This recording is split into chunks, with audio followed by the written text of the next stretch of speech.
Hello students, कैसे हैं आप सब। मैं उम्मीद करता हूँ बिल्कुल ठीक है। तो बच्चों, आज अपनी क्लास काफ़ी दिनों बाद हो रही है। मेरा थोड़ा तबीयत ठीक नहीं था।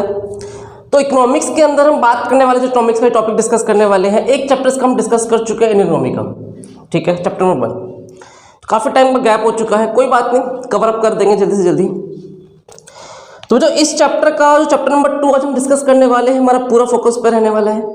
और सुबह का टाइम, आपकी एक्स्ट्रा क्लास है, सबको इसी टॉपिक पे ध्यान देना है। चैप्टर का नाम ही क्या है? इंडियन इकोनॉमी 1950 से लेकर 1990 तक। बहुत इंटरेस्टिंग चैप्टर रहने वाला है बच्चों के लिए, और काफ़ी इंटरेस्टिंग बातें हम इस चैप्टर में सीखेंगे। बहुत सारी चीज़ें सीखने को मिलेगा आपको ये चैप्टर। तो अभी तक आपने चैप्टर 1 में जो पढ़ा था, क्या पढ़ा था? Indian economy on the eve of independence. यही सीखा था कि भैया आज़ादी के टाइम पे भारत की स्थिति कैसी थी, on the eve of independence. हाँ या ना? आज़ादी से पहले अंग्रेजों का शासन था, तब हमारी स्थिति कैसी थी, पूरी हम गहराई जानकर आ चुके हैं। यही डिस्कस किया। इस चैप्टर पे हमारा मेन फोकस है 1950 से हम बात करना स्टार्ट करेंगे और 1990 तक जाएंगे। ठीक है बच्चों, 50 से स्टार्ट कर 90 तक की बात करेंगे, पूरा कॉन्सेप्ट। तो देखो, देश आज़ाद कब हुआ? 15 अगस्त 1947। उस टाइम की स्थिति के बारे में सबको पता है, कैसा था हालात। कंट्री का बंटवारा हुआ, अंग्रेज गए, भारत अलग, पाकिस्तान अलग हुआ, दोनों तरफ मुसीबतें चालू थी। कृषि की हालत ख़राब थी, इंडस्ट्री सेक्टर ख़राब था, विदेशी व्यापार की हालत ख़राब थी। मतलब ले दे के बात कहा जाए तो हालत गंभीर थी, बहुत बड़ी मुसीबत का बहुत सामना करना पड़ रहा था। अर्थव्यवस्था बहुत ज़्यादा बेकार हालत में चल रही थी। ये बात हम डिस्कस कर चुके हैं। देखिए, यहाँ पर मैंने एक लाइन लिख रखी है बच्चों, आप सबके लिए पहले ही, उसे ध्यान देना। Economic system refer to arrangement by which central problems of an economy are solved. देखो, सेंट्रल प्रॉब्लम्स को सॉल्व करना ही क्या कहलाता है? Economic system. क्या कहलाता है बच्चों? Economic system. अब मन में क्वेश्चन आएगा कि सर सेंट्रल प्रॉब्लम क्या है? भैया, सेंट्रल प्रॉब्लम 3 टाइप्स, जो हम क्लास 11 में पढ़ के आए थे। व्हाट टू प्रोड्यूस, कैसे प्रोड्यूस, क्या प्रोडक्शन करे, हाउ टू प्रोड्यूस, कैसे करे, पहले क्या करे, कैसे करे, फॉर whom टू प्रोड्यूस, किसके लिए करे। तो ये समस्याओं को सुलझाना ही इकोनॉमिक सिस्टम है। हाँ या ना? याद रहेगा? ठीक है। तो इकोनॉमिक सिस्टम का मतलब क्या है? सेंट्रल प्रॉब्लम को सॉल्व करना इकोनॉमिक सिस्टम कहलाता है। अब देखो, जब देश आजाद हो गया 1950, तो हमारे पीएम कौन थे? फर्स्ट पीएम, हाँ जी, पंडित जवाहरलाल नेहरू।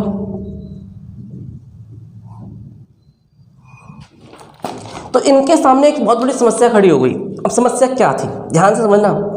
समस्या ये थी कि भैया भारत किस तरह की इकोनॉमी को अपनाए।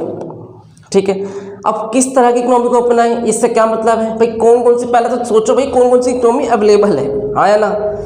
तभी तो आपके पास अगर ऑप्शंस होंगे, उनमें से आप एक को सेलेक्ट करोगे। तो सबसे पहले आपको पता होना चाहिए types of economic system. Types of economic system.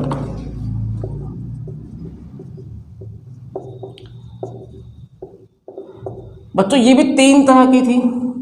3 तरह के ऑप्शंस थे पंडित जवाहरलाल नेहरू जी के सामने, हमारे देश के पहले PM.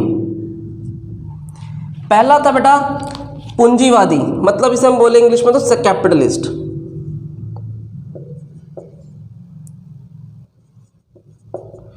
Capitalist economy. Socialist economy.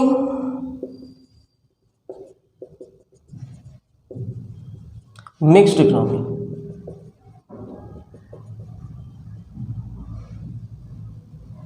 हाँ जी, पूंजीवादी,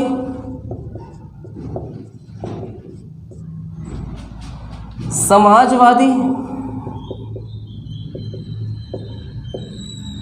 और मिक्स्ड इकोनॉमी।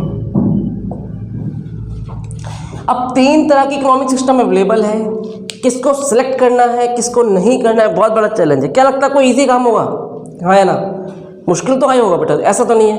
अब अगर मैं आपको 2 ऑप्शन दे दूँ ना, तब भी आप कंफ्यूज हो जाते हो कि सर ये लूँ कि ये लूँ, सर कॉमर्स पढ़ूं कि साइंस पढ़ूं। जिस बच्चों के थोड़े से नंबर अच्छे आ जाए, क्या 70 प्लस आ जाए, तो वो तो पागल हो जाता है। कभी साइंस ले लूँ, कभी कॉमर्स ले लूँ, रात को साइंस ले लूँ, दिन में कॉमर्स ले लूँ। सर आज मैं साइंस लेने जा रहा हूँ, सर मैं तो कॉमर्स पढ़ूंगा, सर पापा कह रहे हैं तू सीए बनेगा, सर मम्मी कह रही तू इंजीनियर बनेगा। मतलब सोचो ये हालात है। 70 नंबर आ गए तो 70 नंबर कोई बड़ी बात नहीं है, लेकिन बच्चा पागल हो रहा है कि भैया कॉमर्स ले लूँ कि मैं साइंस ले लूँ। तो सोचो उस टाइम हालात क्या रहे होंगे, भारत की स्थिति कैसी थी। 47 का दौर चल रहा था, देश आज़ाद हो चुका था, 3 ऑप्शंस अवेलेबल हैं, मिक्स्ड इकोनॉमी है, कैपिटलिस्ट इकोनॉमी है, सोशलिस्ट इकोनॉमी है। कैसे काम चले, पहले समझते हैं कि इनका मतलब क्या है, फिर भारत ने किसको अपनाया वो तो बात करेंगे। बेटा कैपिटलिस्ट इकोनॉमी का मतलब होता है जिसमें सारा काम प्राइवेट सेक्टर करती है। कौन करती है? Private sector. याद रहेगा, कोई भी काम गवर्नमेंट के अंडर में नहीं है, सारा काम कंट्रोल है किसके अकॉर्डिंग होगा? निजी सेक्टर, निजी हाथों में होगा, निजी क्षेत्र में होगा। सोशलिस्ट में जो भी सारा काम होगा वो समाज से गवर्नमेंट करेगी, सोशलिस्ट की बात है, ठीक है। और मिक्स्ड का मतलब बेटा क्या है? इसमें दोनों मिलकर काम करते हैं। एक एक लाइन लिख दूँ इनके बारे में। तो प्रोडक्शन आर ऑन कंट्रोल्ड, ये बहुत इम्पोर्टेंट वर्ड है, on controlled and operated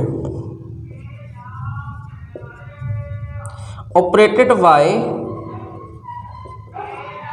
private sector. इसको अंडरलाइन कर लो, प्राइवेट सेक्टर मेन है, ठीक है। अब मैं यहां पर भी देखो सेम बात लिख दूंगा, production are on controlled and operated by government sector.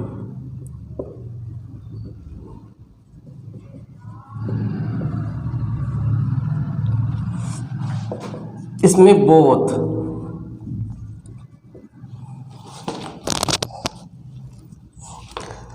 Government and private sector, ठीक है। तो यहां पर सारा काम प्राइवेट सेक्टर करता है, यहां गवर्नमेंट करती है, यहां पर दोनों मिलकर काम करते हैं। कैपिटलिस्ट की बात करूं तो अमेरिका ने इसको अपनाया, अमेरिका की पूंजीवादी अर्थव्यवस्था है। सोशलिस्ट की बात करूं चाइना।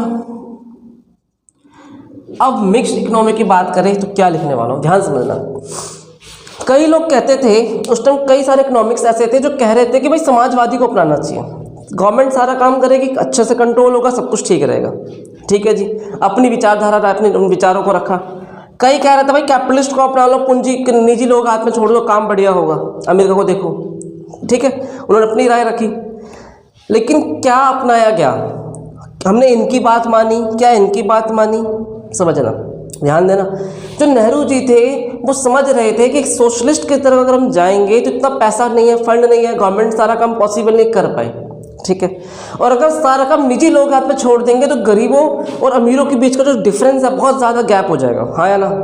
क्योंकि जो निजी क्षेत्र में अगर काम चला जाता है बेटा तो अमीरों के लिए काम करते हैं, बड़े बड़े हॉस्पिटल्स बनाते हैं, स्कूल्स बनाते हैं, काम बड़ा बड़ा काम करते हैं। तो जो गरीब का बच्चा है वो तो स्कूल जा ही नहीं पाएगा, हॉस्पिटल जा ही नहीं पाएगा। समस्या बड़ी थी। तो नेहरू जी समझ रहे थे कि भैया निजी के हाथ में छोड़ना एक तरह से बेवकूफ़ी हो जाएगी, और गवर्नमेंट को इतना फंड नहीं है कि वो सारा काम खुद कर पाए। तो एक काम करो, हम किसको अपना लेंगे? Mixed economy. तो इंडिया ने अपनाया था मिक्स्ड इकोनॉमी को। तो जवाहरलाल नेहरू जी ने किसको अपनाया बेटा? मिक्स्ड इकोनॉमी को अपनाया। पहला बहुत इंपॉर्टेंट कॉन्सेप्ट है, पेपर में क्वेश्चन आएगा कि इंडियन टाइप्स ऑफ इकोनॉमिक्स, जो इकोनॉमिक सिस्टम है इंडिया का किस तरह का है? मिक्स्ड इकोनॉमी है। याद रहेगा? कोई डाउट किसी बच्चे के मन में यहाँ तक नहीं है? इसे नोट करो।